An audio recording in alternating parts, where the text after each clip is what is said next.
우리 지역 이슈를 다양한 관점에서 살펴보고 소통하는 시간 시사 토크쇼 이슈앤팩트체크입니다. 자, 날이 갈수록 각 지자체에서 중요하게 여기는 키워드가 있습니다. 바로 복지죠.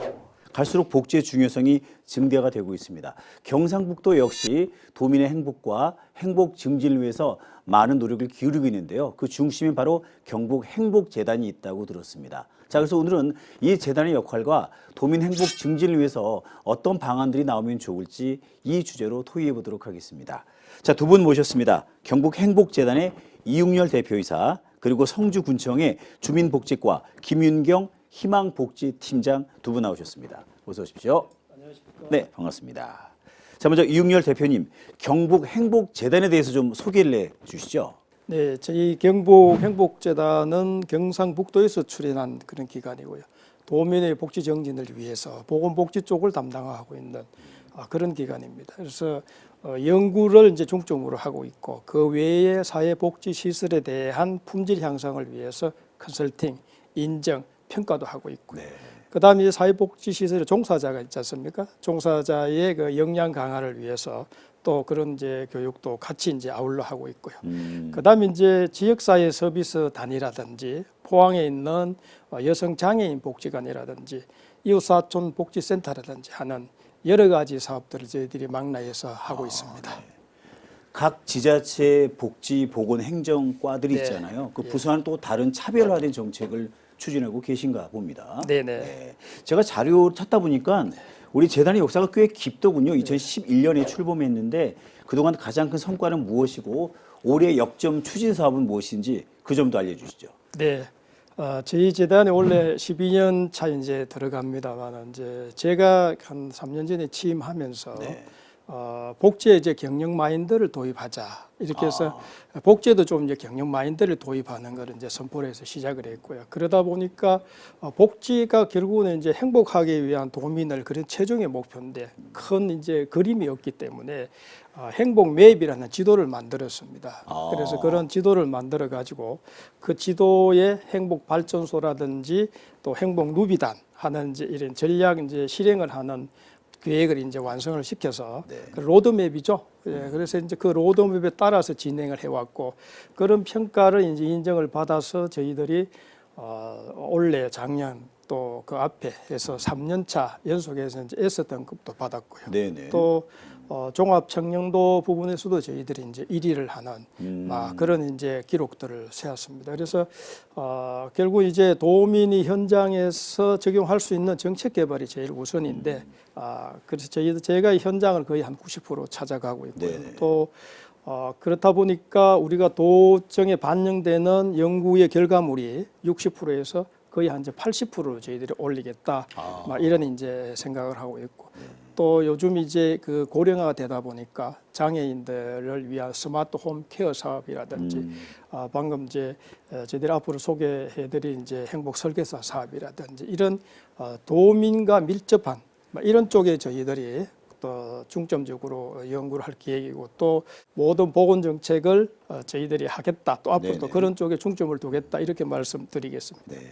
그 네임을 참 재미있게 여러 가지 잘 짜셨네요. 예, 행복 맵이라는 단어도 있고 그 가운데 보니까 파워 시니어를 활용한다라는 부분도 있던데 파워 시니어는 어떤 부분들을 의미하는 건가요? 예, 파워신이라 하면은 이제 그 60세 이상이 되어서 이제 현직에서 물러나신 분들이거든요. 말씀 그대로. 그런데 이분들이 이제 이 경력이라든지 이런 게 아직은 나이도 일할 나이도 있고 아직까지 또 건강도 허락하고 또 그분들이 또 전문대졸 이상의 고학력자들입니다. 그러다 보니까 이분들이 그동안은 단기 일자리로 가고 그랬거든요.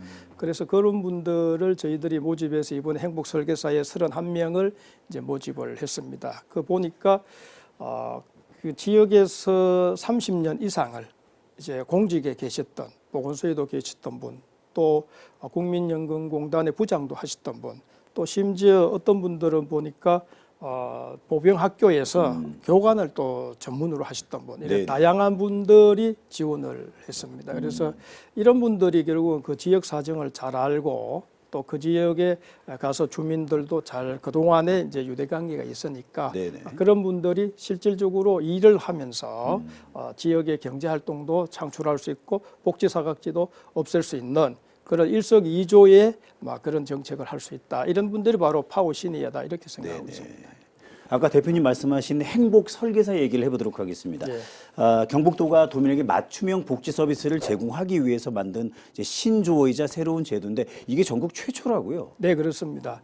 행복설계사는 우리 8기의 이철우 도지사님의 복지 이제 공약이었습니다. 그 7기 때는 이제 행복도우미를 이제 경로당의 행복도우미 선생님으로 했었는데 거기서 정착을 했고요. 8기 때의 행복설계사를 했는데 한마디로 말씀드리면은 시청자들이 이해할 수 있게 말씀드리면은 저희들이 잘 아는 보험 설계사 있지 않습니까? 네, 그 용어에서 따온 것 같더라고요. 예, 그래서 네. 이제 보험 설계사처럼 이 저희들이 국가 지방하고 국가하고 또 민간에서 하는 여러 가지 보건복지 정책이 있습니다. 그 정책을 이제 태블릿 PC에 담아서 정보를 제가 가서 이제 이분들이 가서 상담을 하면은 재산 정도라든지 건강 상태라든지 이런 것을 정보를 이제 기입을 하게 되면은 거기에서 태블릿 PC에서 내가 받을 수 있는 혜택에 대해서 몇 종이 나오는 이제 이런 것을 이제 행복설계사라고 합니다. 찾아가서 이 보건복지 정책을 소개하고 받을 수 있는 것을 안내하는 가이드 역할을 한다고 볼 수가 있겠습니다. 그렇군요. 그래서 행복 설계사 혹은 복지 플래너라는 명칭을 붙이고 있습니다. 자, 이렇게 이제 행복 설계사 시범 운영 시군이 가장 먼저 7개 지역이 선정되는데요. 그 가운데 우리 성주군이 포함되어 있습니다. 팀장님, 3월 중순부터 시범 운영 중인데 어떻게 구성되어 있고 어떤 부분을 중점적으로 관리할 계획이신지요? 경북 이웃사촌복지센터에서는 31명의 그 행복설계사를 채용을 해서 그 7개 시군에 지금 배치를 했고요. 우리 군에는 지금 총 5분이 오셨는데 다 여성분이시고 저희는 그 50대 후반부터 그 60대 후반까지 연령대가 다양하시고요. 전직이 뭐 공무원 출신, 병원 간호사 출신, 요양병원에 계신 분들도 계시고요. 시설에 근무하시는 분들도 계셔가지고 복지에 관련된 일을 많이 하셨더라고요. 그래서 오셔서 적응하시는 것도 굉장히 빠르시고 주민들한테 다가갈 때도 좀 쉽고 친근하게 지금 다가가서 그 서비스 안내를 해드리고 있습니다. 네. 근데 행복 설계사 시범 운영 지정은 네. 도에서 하는 건가 아니면 우리 성주군 포함해서 네. 공모하고 그러니까 자체적으로 응모를 하는 건가요? 저희가 19년도에 경상북도에서 이웃사촌 복지센터 공모를 했었고요. 거기에 저희 군이 포함이 돼서 지금 6개 시군이 제가 운영하는 걸로 알고 있고요. 네네. 그 안에서 이제 행복설계사가 포함이 돼서 금년부터 사업이 진행되는 걸로 예, 알고 있습니다. 일단 모범적으로 잘 운영해온 7개 시군이 선정됐군요. 약 한 달 정도 운영한 셈인데 네. 국민들의 반응은 어떻습니까? 사실 처음에는 이 행복설계사 분들이 나가셔서 이제 현장에 가서 이제 직접 부딪힐 때 여러 가지 어려운 점이 있고요. 그리고 보통 가정에 많이 안 계시고요. 요새는 농번기라서 보통 저희는 참외 농사를 많이 짓기 때문에 사람들 만날 수가 없고 거의 경로당으로 방문을 해야 되는 상황인데 그 경로당에 갔을 때는 이제 어르신들이 많이 모여 있다 보니까 자기의 속마음이라든지 뭐 그런 얘기를 잘 못 하신다 하더라고요. 그래서 지금 저희가 한 달 정도 운영을 했는데 경로당 방문하는 것보다는 개인 가정에 가서 직접 상담을 하고 그 주거 환경도 보고 그럼 본인 진짜 어려운 점이 뭔지 이런 것도 들어보기 위해서 지금 가정 방문을 하고 있는데 대체적으로 반응이 좀 좋은 편이고요. 또 필요할 때는 직접 전화를 하세요. 행복설계사 선생님들 개인 번호도 다 알고 계셔서 전화를 하셔서 어떤 도움이 필요하다고 말씀도 하시고 지금은 굉장히 반응이 좋은 편입니다. 네. 거의 뭐 1대1 코치를 해주는 그런 느낌으로 네네. 적극적으로 다가서시는군요. 네네. 네. 근데 인원이 많지 않기 때문에 또 애로사항도 많으시겠습니다. 어쨌든. 예, 그래서 저희가 10개 읍면이 있고요. 그 동네가 또 많다 보니까 네네. 다 이제 배치를 할 수가 없어서 저희 이웃사촌 복지센터가 5개 마을을 중심으로 지금 운영을 하고 있는데 일단 그 마을에 그 행복설계사 선생님들이 2인 1조로 만들어서 네네. 그렇게 배치를 해서 이제 방문을 하는 걸로 지금 운영을 하고 있고요. 일단 4, 5월에 그 마을을 이제 다 돌고 나면 그다음에 추가적으로 더 필요한 마을이 있으면 저희가 읍면에서 신청을 받아서 추가적으로 더 이제 확인을 해볼 생각입니다. 네. 그 시작하는 것만큼 이 제도가 자리 잡는 게 훨씬 더 중요한데 다른 시군마다 다 특성이 남다르잖아요. 네. 그 지역만의 사정이 있고 성주군만의 복지 모델을 어떻게 만들어 나가면 좋을까요? 네, 저희 군에서는 이웃사촌 복지센터 마을로 지정된 동네 중에 가장 큰 마을을 한 곳을 잡아서 저희 공동체 시범마을로 운영을 할 계획에 있습니다. 지금 있고 그 행복설계사 선생님들이 그 마을로 직접 가셔가지고 일상생활 지원이라든지 건강의료 서비스 제공, 그다음에 그 낡은 집들이 있으면 주거환경 개선 서비스 연계 뭐 그런 부분도 있고요. 그리고 그 이웃사촌 복지센터에서 하는 여러 가지 프로그램들이 있는데 그런 프로그램들을 그 넣어서 교육 지원까지 해서 저희가 그 촘촘한 복지 건물망을 만들어서 그 시범 마을로 운영을 할 계획입니다. 네. 시는 시대로 군은 군대로 또 특성이 있고 애로사항이 있을 텐데 대표님 이게 이제 7개의 시군을 시작으로 한 거지만 궁극적으로는 전 우리 경북의 시군으로 확대돼야 되는 거 아니겠습니까? 예, 그래서 저희들이 이제 이번에는 고용노동부의 신중년 경력 일자리 사업과 매칭해서 시작을 했습니다. 그래서 31명을 시작했지만은 내년에는 이 사업이 잘 정착이 되어서 우리 경상북 도의 322개 시군에 한 명씩 더 배치해서 그러면 322명의 고용 창출이 또 일어나게 되겠죠. 그렇게 해서 잘 정착이 될 수 있도록 저희들이 이제 이 모니터링도 하고 할 계획입니다. 그래서 우리나라의 전체 복지 정책을 보면 한 4,700종 정도 됩니다. 굉장히 많습니다. 네네. 그래서 그 중에서 이제 몰라서 혜택을 못 받기 때문에 이번에 행복설계사 역할도 바로 그런 점에 착안을 해서 707종을 이제 태블릿 PC에 이제 탑재를 했습니다. 그러다 보니까 지역별로 보니까 조금 이제 특이한 현상들이 7개 지역에 나타났습니다. 네네. 그래서 뭐 제가 이제 자료를 하나 가져왔었는데요. 이렇게 보면은 이제 우선 젊은 사람들이 많이 사는 포항이나 구미 같은 경우에 보면은 이제 임신, 출산, 보육, 그 다음에 주거 이런 쪽에 이제 굉장히 이 정책이 많고요. 성주 같은 경우에도 보건의료, 건강 이런 이제 지역별로 이제 이 차이가 있습니다. 네네. 그래서 이 시스템을 이제 토대로 해서 저희들이 분석해서 내년에 경상북도에 확대될 때는 저희들이 요 유형을 건의해서 그 지역에 맞는 그런 보건복지 정책을 탑재해서 도민에게 제공할 수 있도록 그렇게 할 계획입니다. 그 기존에는 약간 그 천편일률적인 공급 중심의 복지였는데 말씀하신 것처럼 지역마다 상황이 다르기 때문에 이 수요 중심의 복지로 예, 그렇습니다. 전환이 돼야 하겠군요. 예. 근데 이제 팀장님 그런 얘기도 많이 합니다. 기존에도 보건복지 정책 부서가 꽤 많았는데 기존의 정책과 차이가 없으면 효과가 없는 것이거든요. 그러한 고민도 있을 것 같습니다. 어떻게 보십니까? 사실은 저희가 이제 가정 방문도 가고 여러 대상자를 만나는데 한 대상자가 한 가지 욕구가 있는 게 아니고요. 다양한 욕구가 존재를 하기 때문에 여러 기관 그 협업을 해야 되고요. 일례로 저희가 이제 읍면에서 사례 관리를 지금 하고 있고요.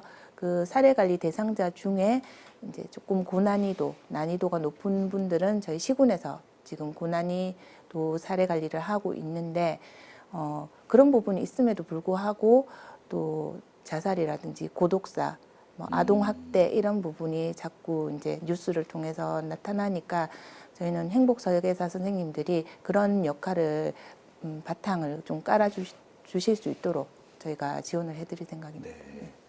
다른 정책, 다른 기관과의 차별성도 중요하고 정말 중요한 것은 우리 재단의 역할도 중요하지만 그 많은 기관과 소통하고 협력하는 것일 텐데요. 그렇습니다. 어떻게 유기적으로 잘 활용하고 계시는지요? 네, 그래서 제가 지금 우선에 7개 시군에 있는 그 지자체장들 또 관련되는 공무원들 이렇게 가서 지금 순회 중에 있습니다. 그래서 우선 이제 저희만 잘한다고 해서 될 일이 아니기 때문에 네트워킹을 통해서 또 그 지역에 있는 사람들하고의 관계를 잘 형성할 수 있도록 그럴 이제 계획에 있어서 저희들이 이제 진행을 지금 하고 있습니다. 복지의 방향이 참 여러 가지가 있는데 일단 돈으로 지급하는 현금성 복지도 있고 서비스를 강화하는 서비스 복지도 있고 뭐 제도 자체를 아예 바꾸는 경우도 있는데 어떤 식으로 나아가야 한다고 보시는지요? 저는 사실 두 가지가 동시에 같이 투입이 되어야 된다고 생각이 됩니다. 왜냐하면 현금성 복지 지원이 사실 경제적으로 어려우신 분들한테는 가장 절실하게 와닿고 또 편리하고 또 정확하게 전달이 되고 좋은 제도이긴 한데 그분들이 적절하게 사용하지 못하신다면 이 예산이 다 낭비되는 거기 때문에 저희가 현금 지원도 해드리고 그 현물 지원이나 그 바우처 지원이나 이런 부분도 같이 연계를 해서 들어가야지 그 대상자가 자립을 하거나 아니면 생활하시는데 도움이 될 거라고 생각하기 때문에 저희는 동시에 투입이 돼야 된다고 생각합니다. 네. 우리 대표님 어떻게 생각하십니까? 현금성 복지, 서비스 복지 비중이라든가 어떻게 바뀌어야 하는지요? 네, 그게 이제 보편적 복지하고 이제 선별적 복지 이렇게 이제 계속해서 이제 그 논란이 있는데요. 어쨌든 아까 우리 김용준 팀장이 말씀하셨다시피 그게 적재적소에 바로 주민들에게 이제 혜택이 갈 수 있도록 하는 게 제일 좋겠죠. 그런데 제가 이제 그 외국 사례를 살펴보면 저희들이 복지 선진국인 이 스웨덴이나 독일, 프랑스, 그리스 이런 쪽의 사례를 잠깐 살펴보겠습니다. 네. 제가 자료를 하나 가져왔는데요. 네. 보면은 그 중요한 게 보면은 그 주요국의 서비스 복지 비중과 고용률입니다. 보면은 서비스 복지가 높은 쪽은 고용률이 확실히 높아져 있고요.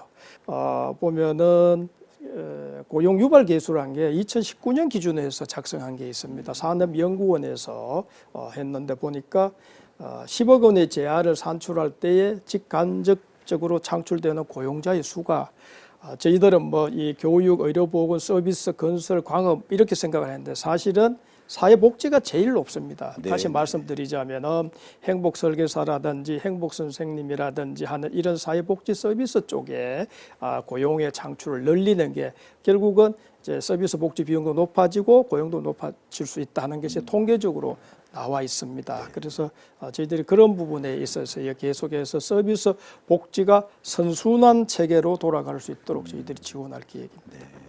다른 지역과는 차별화된 신복지 패러다임을 경북이 펼치고 있는데요. 자, 앞으로의 경북 행복재단의 계획에 대해서 한 말씀 해주시죠. 예, 저희들이 다양한 연구 사업을 통해서 결국은 필드에 있는 주민들의 욕구에 만족하는 그런 정책들을 이제 살펴서 저희들이 계속해서 갈 생각입니다. 앞으로도 복지가 굉장히 넓어지고 또 다양해지고 또 여러 가지 유형들이 많이 있습니다. 다른 기관들하고의 유기적인 관계를 통해서 저희들이 한 번 더 경상북도민의 복지 정책을 위해서 힘차게 노력해서 이번에 연속 4연속 했었던 걸 네. 받을 수 있도록 열심히 노력하겠습니다. 지켜봐 주시고 많은 격려를 부탁드리겠습니다. 네.